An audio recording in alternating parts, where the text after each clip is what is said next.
buenas. El día de hoy vamos a hablar sobre los lípidos presentes en plasma sanguíneo. Los lípidos son una de las 4 biomoléculas que el ser humano utiliza para cumplir sus procesos metabólicos y para la estructura de ciertos componentes estructurales a nivel de las células. Entre los lípidos vamos a encontrar lo que son los denominados ácidos grasos, triglicéridos, colesterol y fosfolípidos. Estos 4 lípidos mencionados se encuentran en circulación a nivel de lo que es el torrente sanguíneo, de los cuales van a ser obtenidos a través de lo que son la dieta alimenticia, que pueden ser a través de lo que son aceites vegetales o también se puede obtener a través de lo que son pescados. De los 4 lípidos antes mencionados podemos hacer énfasis en el lípido que se llama ácido graso, el cual va a estar compuesto por una región polar denominado cabeza, el cual está compuesto por lo que es un grupo carboxilo, y una región apolar que va a constar de una cadena larga de carbones unidos a átomos de hidrógeno. Debido a esto, los ácidos grasos no van a ser solubles a nivel de la sangre, ya que esta va a estar compuesta principalmente por agua, por lo cual va a necesitar de un transportador que va a ser mencionado más adelante. Entre las funciones que puede presentar un ácido graso, una de las principales es el almacenamiento de energía, ya que a través de su degradación se van a tener moléculas precursoras de lo que es el ciclo de Krebs, una gran fuente de energía. Otra de las funciones es el componente estructural, ya que los ácidos grasos van a ser compuestos básicos para la formación de lo que son los fosfolípidos y esfingolípidos, moléculas principales formadoras de lo que son las membranas bilipídicas a nivel de lo que son las células. Y otra de sus funciones va a constar en lo que es regulador de señales, ya que ciertos ácidos grasos van a servir para la síntesis de lo que son prostaglandinas, leucotrienos y entre otros, que van a servir para la señalización celular para que el cuerpo pueda reaccionar ante diversos mecanismos. La obtención de lo que son los ácidos grasos se puede ver a través de lo que son los aceites vegetales, como se mencionó anteriormente, y lo que son pescados. Una vez que los ácidos grasos son ingeridos, estos tienen que ser almacenados a través de las moléculas conocidas como triglicéridos, los cuales van a constar de una molécula principal en su estructura conocida como glicerol y va a estar unida a 3 cadenas de ácidos grasos a través de un enlace esteracilo. Debido a esto, también a los triglicéridos se los conoce como triacilgliceroles, pero para evitar confusiones se los denomina normalmente como triglicéridos. Estos, al igual que los ácidos grasos, no van a ser solubles a nivel de lo que es la sangre, por lo cual van a necesitar la ayuda de diversos transportadores para llegar a los tejidos periféricos. Entre las funciones que van a presentar los triglicéridos van a ser lo que es almacenamiento de energía, ya que en su estructura presenta, como ya se dijo, ácidos grasos, los cuales van a ser degradados a través del proceso metabólico conocido como beta-oxidación y van a dar energía para los diversos procesos que se quieran utilizar. Otra función de los triglicéridos va a ser la termorregulación, ya que estos se van a encontrar almacenados principalmente a nivel de lo que son las células adiposas, también conocidas como adipocitos. Estas van a formar un tejido subcutáneo conocido como grasa subcutánea, el cual va a tener la función de aislante térmico, ya que la grasa va a tener solo la mitad de conductividad calórica con respecto al músculo, lo cual nos va a permitir mantener nuestra temperatura corporal en caso de climas adversos. A pesar de eso, también se puede dar una pérdida de calor constante, por lo cual los triglicéridos también van a tener función de calor metabólico, ya que a través de su degradación van a liberar energía en forma de calor. Otra de las funciones de los triglicéridos va a ser lo que es la protección, ya que esta se va a encontrar concentrada a lo largo de lo que son los órganos viscerales y también en estructuras anatómicas, como ya se dijo, en lo que es la grasa subcutánea o también a nivel del abdomen en lo que es el epiplón o los epiplones. Esto, en caso de un impacto externo, van a absorber parcialmente lo que es el impacto y va a evitar que se den daños drásticos a nivel de las estructuras anatómicas. Los triglicéridos pueden ser obtenidos a través de fuentes alimenticias tales como alimentos con grasas animales, tales como las carnes, como puede ser el pollo, cerdo, entre otros, o como lácteos, como la mantequilla, entre otros. Y también se la puede encontrar al nivel de snacks, también conocidos como comida chatarra. El otro tipo de lípidos es conocido como colesterol, que en su estructura va a presentar lo que son varios anillos carbonatados.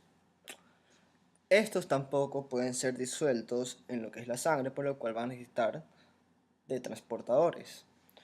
Las principales funciones del colesterol consisten en lo que es compuesto estructural, ya que estos se hallan a nivel de lo que son la membrana plasmática de las células y le confieren cierta plasticidad o elasticidad para que mantenga su fluidez y pueda someterse a deformaciones que pueda sufrir la célula. La otra función consiste en lo que son síntesis de hormonas, conocidas como hormonas esteroideas, tales como las hormonas sexuales o también lo que son las hormonas corticoesteroidales. El colesterol se va a encontrar principalmente en lo que son los alimentos con grasas animales, tales como son las salchichas, las carnes y todo lo que presente grasas animales. Y por último, vamos a encontrar dentro de los lípidos lo que son los fosfolípidos, que van a presentar una estructura parecida a lo que son los triglicéridos, solo que en vez de estar unidos los tres ácidos grasos unidos a la molécula de glicerol, va a ser uno de estos ácidos grasos reemplazado por lo que es un ácido fosfórico y un alcohol variable, que va a componer lo que es la cabeza del fosfolípido, mientras que lo que son las cadenas carbonatadas van a ser las colas del fosfolípido, lo cual le va a proveer de una región polar que va a ser la cabeza y una región apolar que van a ser las colas. Gracias a esta característica, se caracteriza por ser un compuesto estructural principal a la hora de las membranas plasmáticas, como se ve a lo largo de todas las membranas.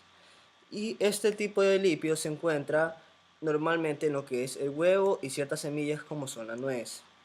Como se ha mencionado anteriormente, los lípidos no pueden disolverse fácilmente en el agua, o lo que sería en este caso la sangre, por lo cual van a necesitar ayuda de A transportadores. continuación, nosotros vamos a hablar sobre las lipoproteínas. ¿Qué son estas lipoproteínas? Las lipoproteínas son las estructuras complejas que sirven para transportar los lípidos por el organismo a nivel sanguíneo y linfático.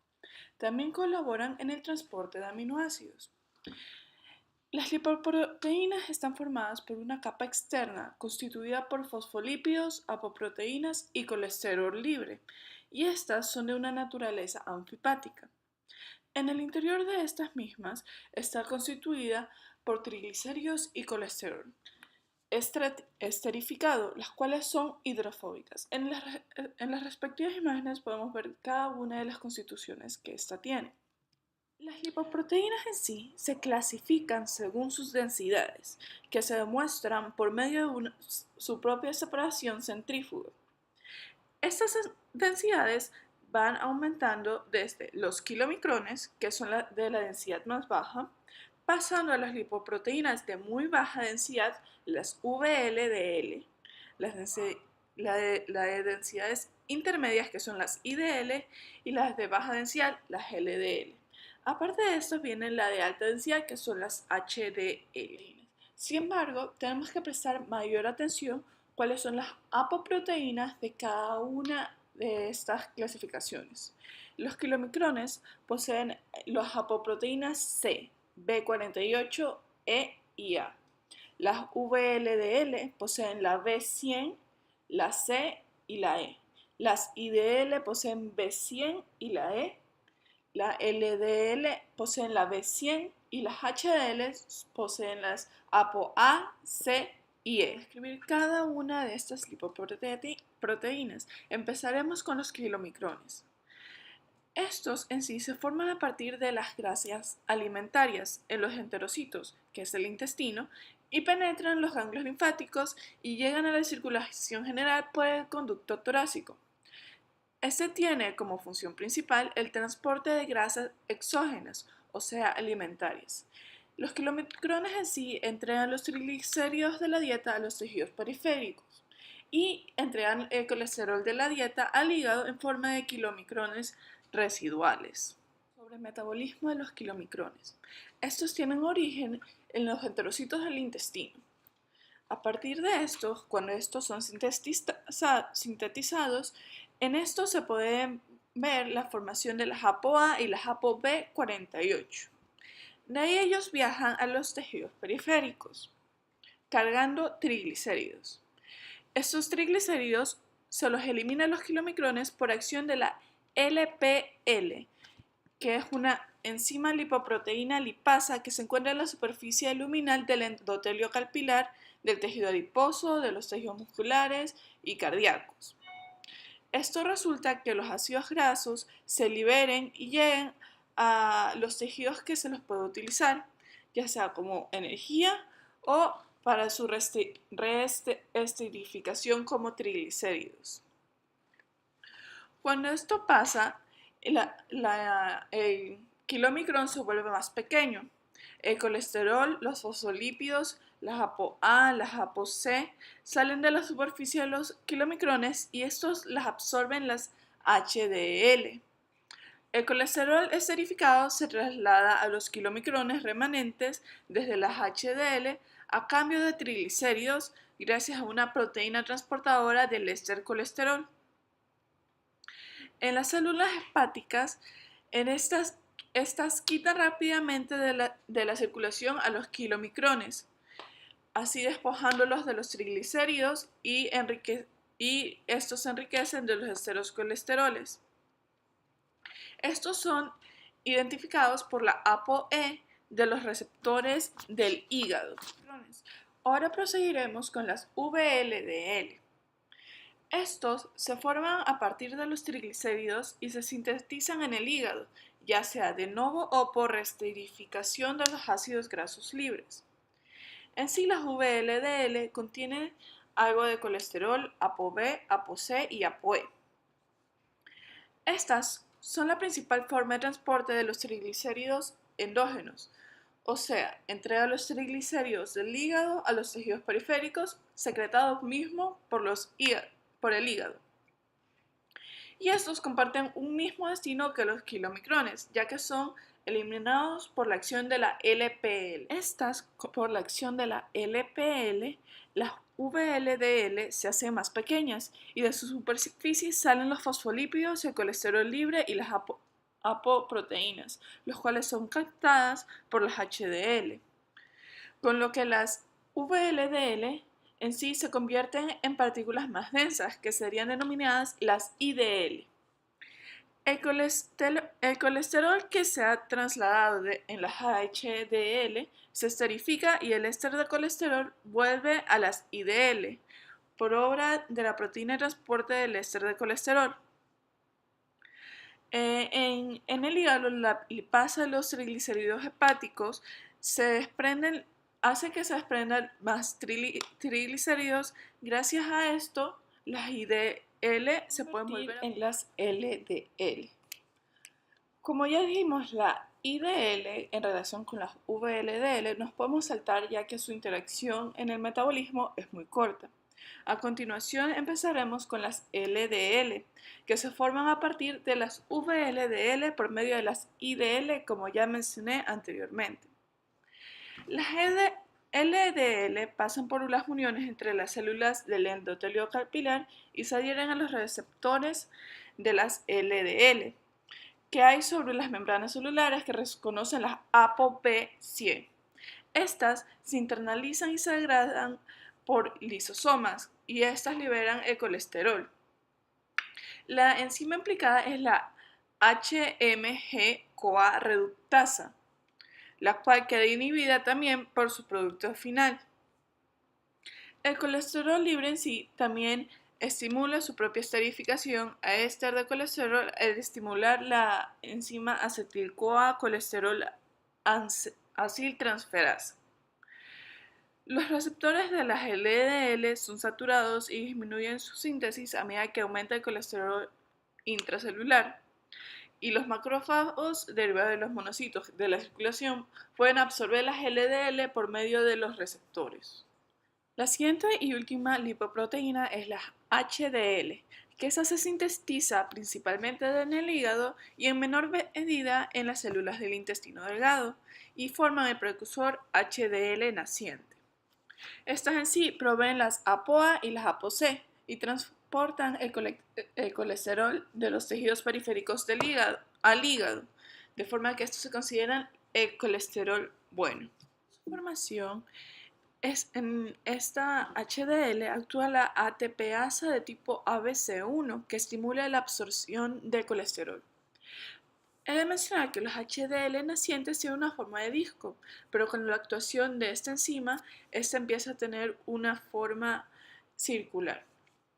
Después actúa la enzima lectina colesterol aciltransferasa, que está presente en las HDL nacientes y es activada por el cofactor ApoA1 y esterifica el colesterol libre. Esto hace que aumente su densidad y así se convierte en HDL3 en 2. Los ésteres de colesterol se trasladan a las HDL2, a las partículas residuales a cambio de triglicéridos, en el cual intervienen en este proceso la proteína de transporte de los ésteres de colesterol. Estos ésteres son absorbidos por el hígado y se excretan en la bilis. La HDL2, enriquecida con triglicéridos, vuelven a convertirse en HDL3 por la retirada de los triglicéridos que realiza la enzima la lipasa triglicéridos hepática. Las HDL tienen dos funciones importantes: la fuente de apoproteínas para los kilomicrones y las VLDL, y como impulsoras de transporte inverso de colesterol al captar estas células senescentes de otras lipoproteínas y trasladarlas a las partículas residuales que son absorbidas por el hígado. Bueno, hemos llegado a los estudios bioquímicos para determinar niveles de triglicéridos y colesterol. También hablaremos de los intervalos de referencia. Como sabemos, al nacer los niños tienen muy baja cantidad de triglicéridos y estos empiezan a aumentarse de una forma muy significativa hasta llegar a su adultez. Bueno, en sí, para comprender mejor esta idea, tenemos que tener en cuenta los triglicéridos y el colesterol de sus diferencias funcionales. El triglicérido va a ser una principal reserva de energía en el organismo. El colesterol va a ser un precursor de las hormonas sexuales, de vitamina D y de las hormonas corticosteroidales. El triglicérido va a aportar energía. El colesterol va a ser fundamental para las células, para formar sus membranas celulares. Los triglicéridos van a formar una capa de grasa bajo la piel para proteger a nuestro cuerpo de los cambios extremos de temperatura. Ambos lípidos son fundamentales e imprescindibles para nuestro organismo y los encontramos en el plasma o en la sangre. Bueno, años atrás se utilizaban pruebas cualitativas para determinar los niveles elevados de triglicéridos o colesterol en sangre y una fórmula para determinar la cantidad de exceso que había. En la actualidad se usa el perfil lipídico o el lipidograma, que evalúa algunos parámetros, entre estos son el colesterol total, el colesterol de alta densidad, el de baja densidad y los triglicéridos, e inclusive se le puede añadir información como el colesterol de muy baja densidad o el de no alta densidad. Bueno, sigamos procediendo. Los parámetros normales de triglicéridos son menores a 150, elevados son hasta 199 miligramos por decilitro, altos son de 200 a 499 y muy altos son de más de 500 miligramos por decilitro.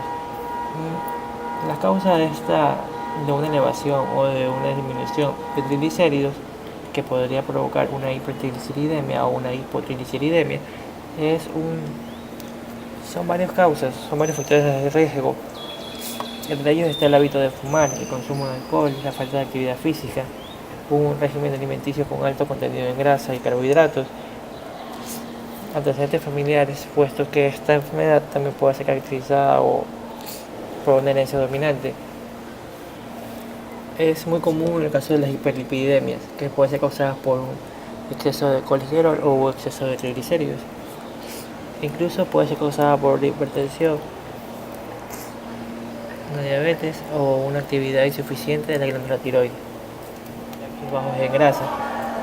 Aquí tenemos los parámetros normales del colesterol. El colesterol total deseable debe ser menor a 200 miligramos por decilitro. El límite alto sería hasta 239 miligramos por decilitro y el límite muy alto sería igual o mayor a 240 miligramos por decilitro. Bueno, cuando hablamos de colesterol, tomamos en cuenta el colesterol de baja densidad y el de alta densidad. El de baja densidad va a ser considerado como el colesterol malo y el de alta densidad va a ser considerado como el colesterol bueno. El colesterol malo tiene que estar en menos de 100 miligramos por decilitro. Cercano, o aceptable sería de 100 a 129 miligramos por decilitro. Niveles altos ya son de 130 o 160 hasta 189 y muy altos son igual o mayor a 190 miligramos por decilitro. Bien, ahora vamos a hablar sobre las causas de los altos niveles de triglicéridos y colesterol en plasma, al igual que la consecuencia clínica de las altas concentraciones de lípidos en el plasma. Bueno, sabemos que hay varias enfermedades metabólicas raras y hereditarias relacionadas con la acumulación de lípidos en los tejidos, y otras en las que las concentraciones plasmáticas de lipoproteínas están disminuidas. Sin embargo, las enfermedades más comunes, con diferencia, son las hiperlipidemias, tanto la primaria, asociada a factores genéticos, como la secundaria, asociada tanto a factores patológicos como a factores ambientales. Bueno, la clasificación clínica de las dislipidemias, tenemos cómo diferenciar entre los diferentes tipos de hiperdislipidemia de acuerdo a los valores clínicos. Esos valores van a variar por lo general de acuerdo al laboratorio. Bien, la hipercolesterolemia. La hipercolesterolemia, el colesterol es una sustancia similar a la grasa e indispensable para la vida. Se encuentra en las membranas celulares de nuestros organismos, desde el sistema nervioso al hígado y corazón. El cuerpo necesita colesterol para fabricar hormonas, ácidos biliares, vitamina D, entre otras sustancias. Sin embargo, el aumento del colesterol en la sangre y su depósito en las arterias puede ser peligroso y producir aterosclerosis. Hay muchos tipos de colesterol. Entre los más nombrados tenemos el colesterol total, el HDL y el LDL, que con frecuencia son llamados como colesterol bueno y malo respectivamente. Algunos problemas de salud también pueden provocar colesterol anormal, entre las patologías principales tenemos la diabetes, la enfermedad renal, síndrome ovárico poliquístico, embarazo y afecciones que incrementen los niveles de las hormonas femeninas como el estrógeno y glándulas tiroides hipoactivas. En cambio, la hipertrigliceridemia es el exceso de triglicéridos en la sangre. El hígado produce triglicéridos, como ya sabemos. Cualquier caloría adicional en su dieta puede convertirse en triglicéridos, los cuales a su vez también pueden producir o formar colesterol. Cuando se consumen alimentos ricos en grasas, los triglicéridos son liberados en el torrente sanguíneo. Eso le dará energía para realizar actividades o simplemente para mantener sus funciones vitales. Y como almacenamiento llega en forma de grasa. Aunque los niveles de triglicéridos varían con la edad, se considera que en un nivel normal es menor de 150 miligramos sobre decilitro.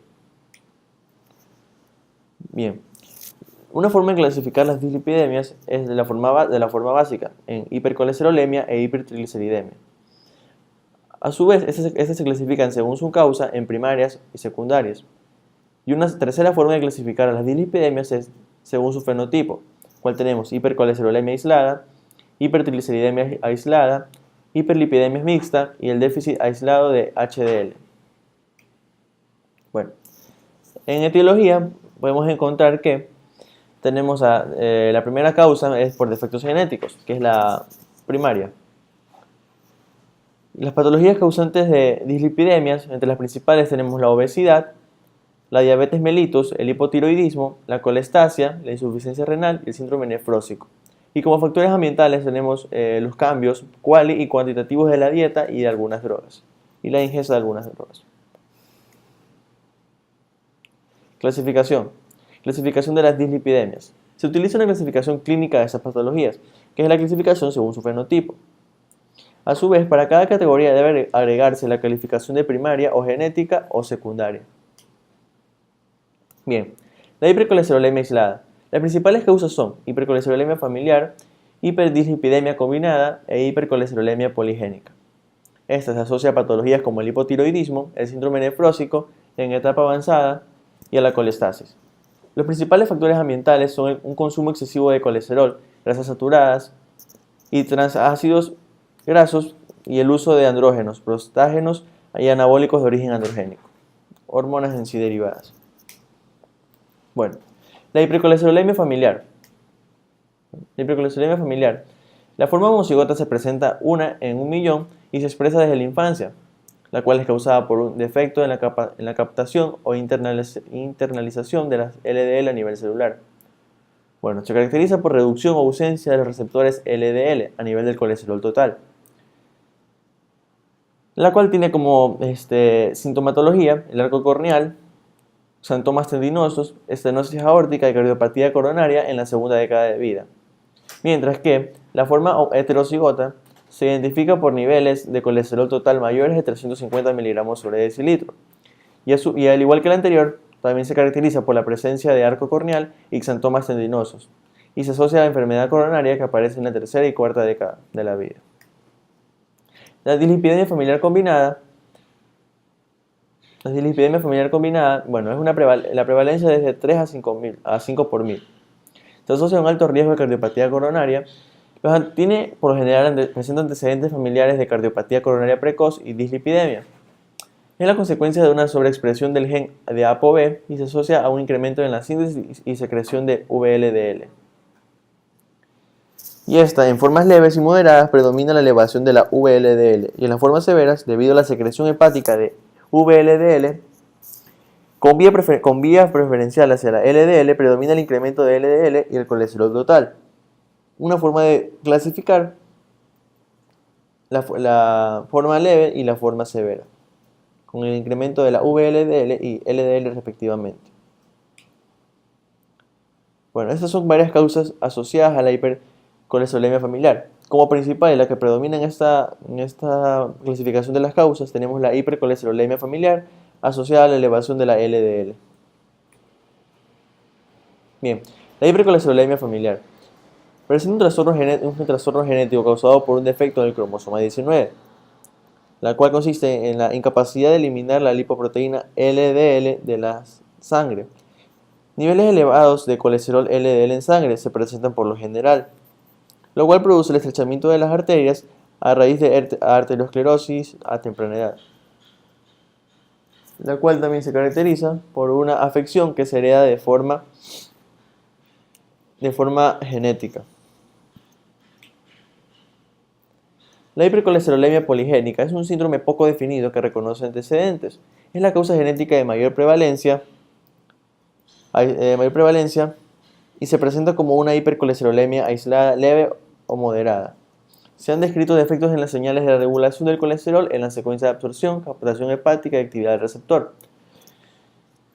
Entre otras patologías asociadas tenemos el hipotiroidismo clínico, el cual se presenta con niveles bajos de T4 y T3 y se asocia a hipercolesterolemia aislada.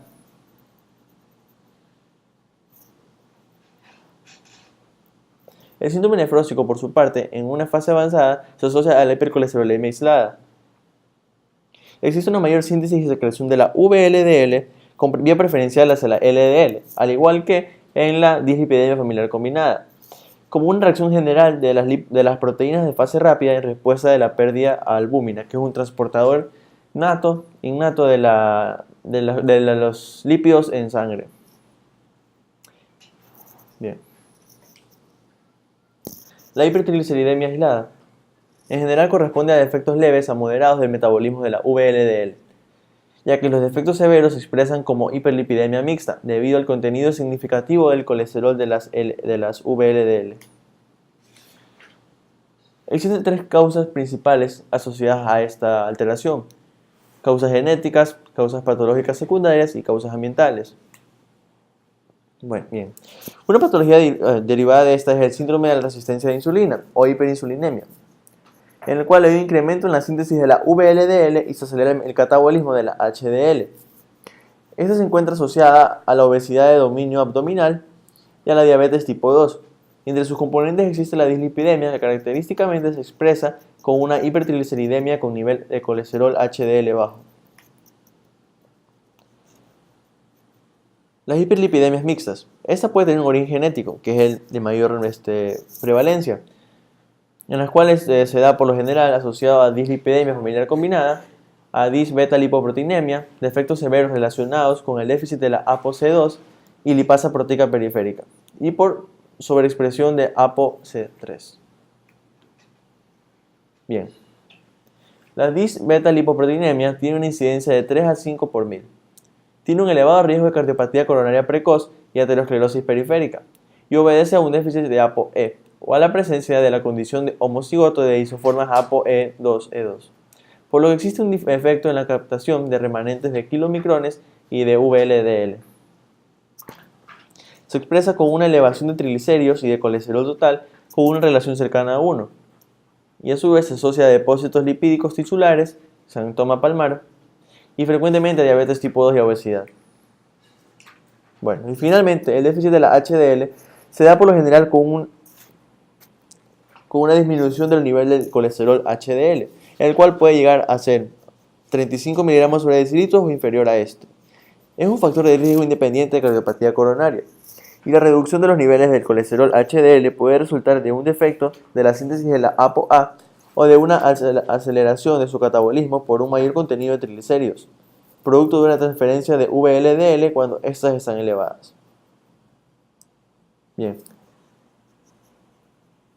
Como resumen de todo lo que he hablado, acabo de disponer de unos cuadros donde están especificando cada patología asociada a los dos tipos de clasificación, tanto según su fenotipo como según su causa clínica.